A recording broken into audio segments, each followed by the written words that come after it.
If you're into virtual machines and virtualization, I hesitate to call it a virtualization distro of Linux because there's so much more than that, but a virtualization platform that should be on your radar is XCP-ng. It's been on my radar for a long time. I've messed around with it. It's different than Proxmox, and it's different than Hyper-V. It's different than even KVM on Linux. Although technically XCP-ng is a really lightweight Linux distribution that has Zen orchestrator software. It is open source, but there are paid versions, and there are paid versions that have more features than the base version. But you can sort of color outside the lines and build your own XCP-ng. Let me talk about what makes it what it is and how it's different than something like Proxmox or VMware or Hyper-V. Let's dive in.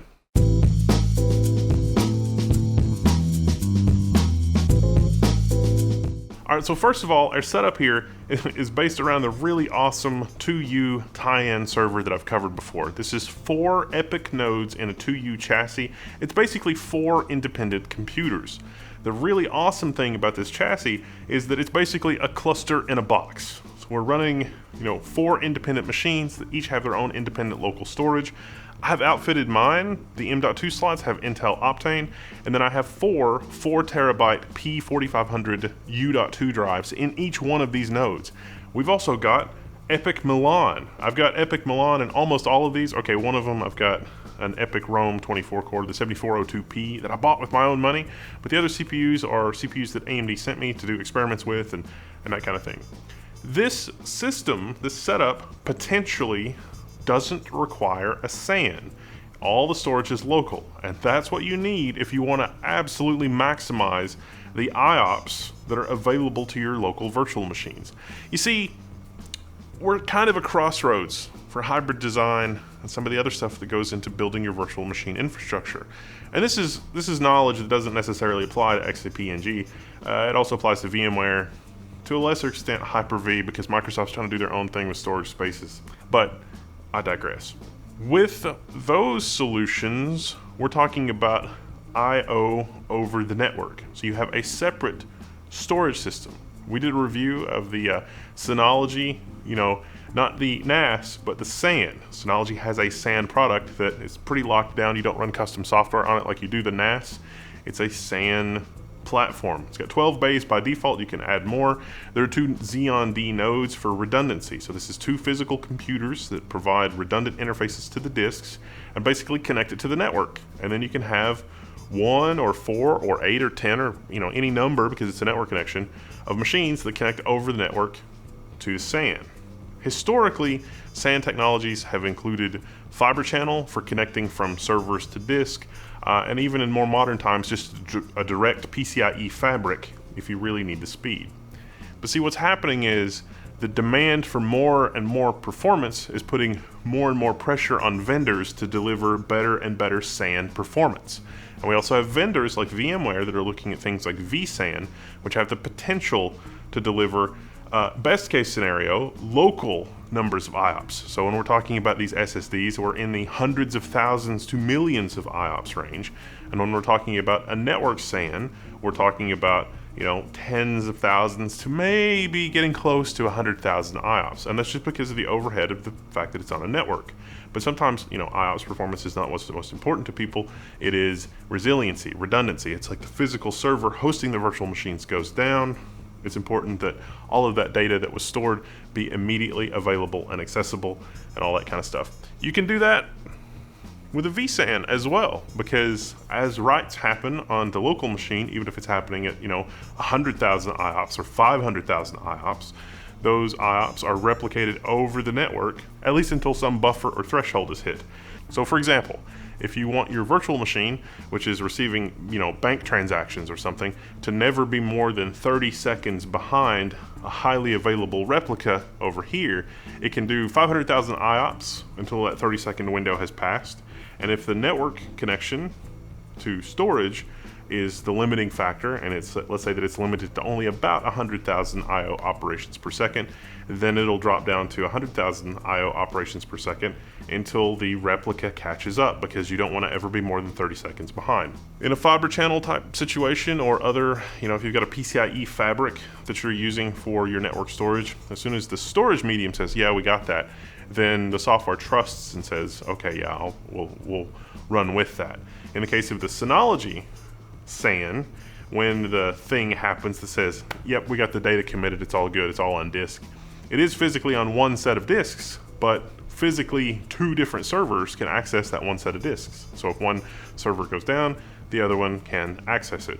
In the SAN, you've got the 2 controller nodes that are providing network access to physical disks, like physical access, and each physical disk has multiple paths. But overall, you're limited by that network interface. It's slower than what you would have physically attached to disks. Okay, it's maybe not slower when I'm talking about mechanical disks, but it is slower when I'm talking about NVMe. But then you have this whole thing, NVMe over Fabric. And this video is about XCP-ng, not those things. But the reason I'm giving you this background is because XCP-ng is not very opinionated about how exactly you do it, which is one of the really cool things. So let me back up for a second.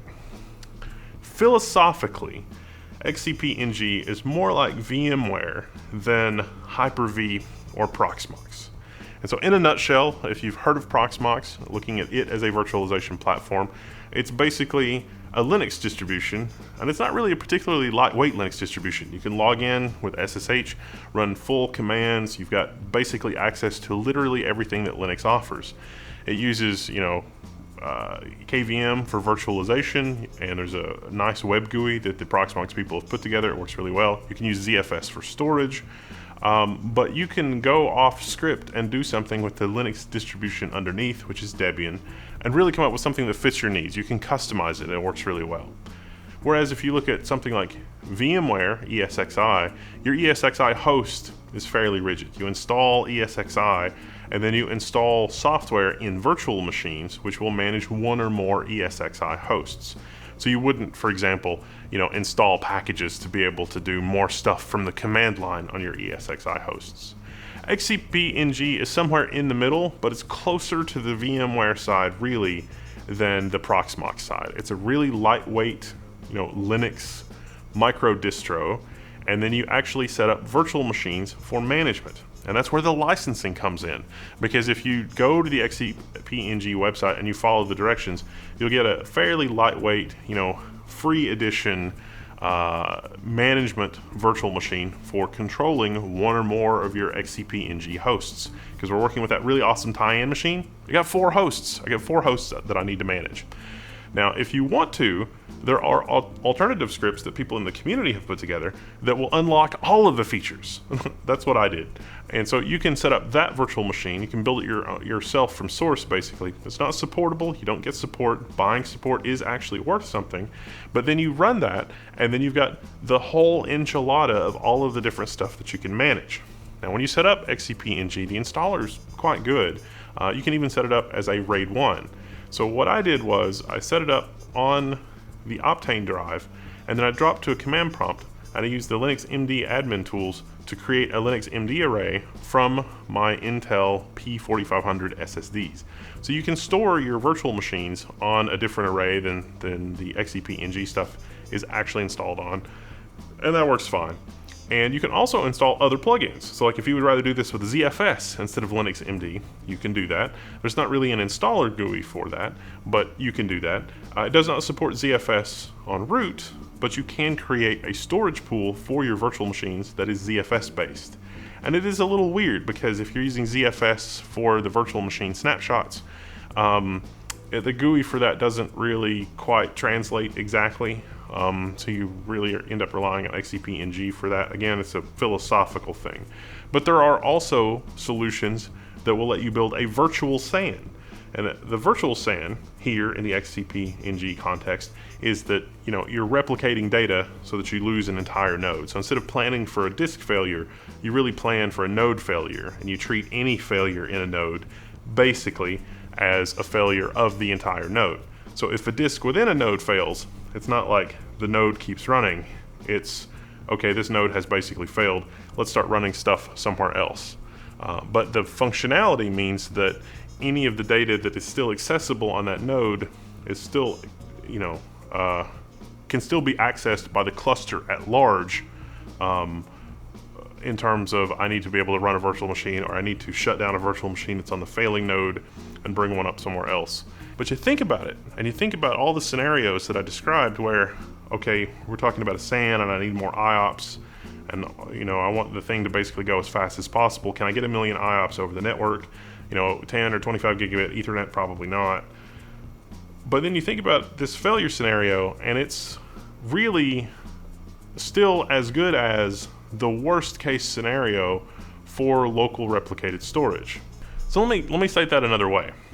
I've got my virtual machine running on my XCP-ng node, and it's really using local storage, but it's also replicated elsewhere in the cluster. Something happens, and I lose that information on that node. Depending on what policies I've set, the replica of the data could be up to the minute, could be 30 seconds behind, could be a minute or 2 or 5 minutes behind, could be last backup behind, depending on how you set it up. It's not really set up that way in the GUI. Like, you don't actually configure it that way in the GUI. You just, as an administrator, you think about how you set up your nodes. But this machine fails, and I've lost access to local storage. The virtual machine can actually keep running on this node, assuming that the node is otherwise completely functional, because it's able to read the information and write the information from a replica that exists elsewhere in the cluster. So we got 4 nodes in our tie-in server chassis, which is really, it's special and awesome because it's 4 nodes in a 2U of physical space, but it's just the same as if I had 4 rack mount servers. In an ideal world, the virtual machine that is getting all of its I/O from remote, you would do a live migration over the network again to another node that has local storage, or at least has most of it local, until you can get the replica going, or until you can restore whatever went wrong with that particular node. That's sort of the thing that I look at when I'm looking at systems like these. It's like, how well does that work? And XCP-ng works really, really astonishingly well. So it's very impressive here in that I can pick what I want for storage. If I want to do a vSAN type solution, there's at least 2 different software plugins that will give me that. If I want to do ZFS and ZFS replication, which is not real time, not the way that I described it, I can do that, and as an administrator I can DIY that, and that works really well. And that gives me all of the IOPS of local storage, but with the rules that, well, I might not be perfectly real time. I might be running a few minutes behind, or hours behind, or last night behind, depending on what my replication strategy that I've implemented is. If you don't want to think about it, XCP-ng, the company offers some paid options to help you configure things for real-time replication. Yes, you can use something like Ceph. Yes, you can use something like distributed remote block devices. And the rules for, well, it depends on your network connection and your IOPS and things like that. All of that still applies. But it's a delightful Linux underbelly that's a little bit more accessible and a little bit more flexible than something like what you get with ESXi. Of course, VMware with ESXi, they've been around longer. They've been there, done that a lot more. Is it a little bit more of a mature solution? I think so, but it also costs a lot more. There are a lot of people that have older VMware clusters, and they're moving them to XCP-ng just strictly for cost reasons, because they don't need anything super complicated. Microsoft's also kind of eroding that a little bit with Hyper-V, but I've done these tests with Hyper-V and storage spaces, and I struggle to get more than 50 or 60,000 IOPS on a Hyper-V and storage spaces system like this. Storage spaces works great for like a giant document share across your company. It doesn't work nearly as well, in my opinion, for virtual machines, but I could be doing something wrong, and all of that it's about to change with Server 2022, so it's something I got to revisit with the new versions of Windows Server that are coming out. But XCP should be on your radar, and I can walk you through the installation for reasons that I've explained, but you should also check out Lawrence Systems, sort of a fellow YouTuber, confidant, whatever. He's done a lot of videos on XCP-ng. In fact, he just did a video on the performance of NFS versus iSCSI for storage in terms of like the mechanism that your nodes connect to your SAN. Now, I'm of the opinion that if you're using a SAN, like, that should be going away in favor of technologies like vSAN. It still has its place in current infrastructure, like you shouldn't not have a SAN. It's just that if you want your fastest, highest performing virtual machines that need a lot of I/O, it makes a lot of sense to run that locally and then sort of make the decision about how much of a replica you need elsewhere, because nothing beats local I/O. But I was really impressed with how robust XCP-ng is, and how easy the setup was. Just be aware of the fact that if you follow their documentation for installation, you get the community version, which doesn't have quite all the features that the unlocked build your own version does. And you should definitely do the unlocked build your own version because, oh, it's nice. I got some other content coming up for XCP-ng, but I just wanted to do a sort of a quickie chat about XCP-ng, and I'd like to do more of this kind of content for the Linux channel. So if you have time or experiences that you can share, I would love to draw upon that for future videos, because it's a lot of work to do these kinds of videos, and it's a lot of work to really dive in and do the analysis of how many IOPS per second I'm going to get, and what the performance is, and how does it actually work under the hood. And so I'd love to connect with you and sort of pick your brain and benefit from that if that's something that you have a lot of experience with. I'm Wendell, this is Level 1. This has been a quick look at XCP-ng, sort of the first of several videos for XCP-ng that I've got planned, and I'm signing out, and you can find me in the Level 1 forums.